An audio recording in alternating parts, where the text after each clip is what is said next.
လူတိုင်းကတော့ကိုယ့်ပေါ်မှာကောင်းမဲ့လို့ဘယ်တော့မှမမျှော်လင့်နဲ့မြတ်စွာဘုရားတောင်ဘုရားပေါ်မှာလူတိုင်းကောင်းတာမဟုတ်ဘူးလေမြတ်စွာဘုရားရဲ့အမျိုးတွေရှိတဲ့ထင်မယ်မြတ်စွာဘုရားကိုဆန့်ကျင်မဲ့လုပ်တာဘုရားရဲ့လူဘဝတော်ကရောက်ခမတုပ္ပဗုဒ္ဓမြတ်စွာဘုရားကိုအမြဲတမ်းဆန့်ကျင်မဲ့လုပ်တာမချီညို့ဘူး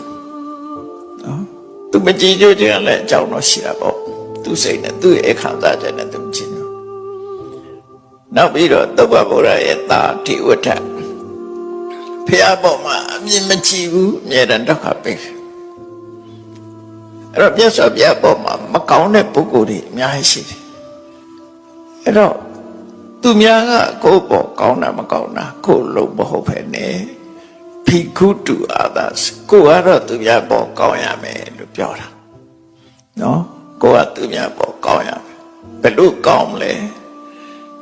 တစ်ဖက်သားနင်နာအောင်မလုပ်ဘူး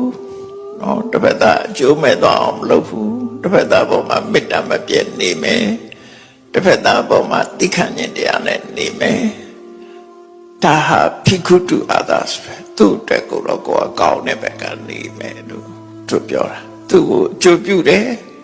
မကောင်းတဲ့ဘက်ကိုမဖြစ်စေဘူးအဲ့ဒါလို့နေနိုင်ဖို့ကိုယ့်ဘဝမှာဆုံးဖြတ်ချက်နှစ်ခုပေါ့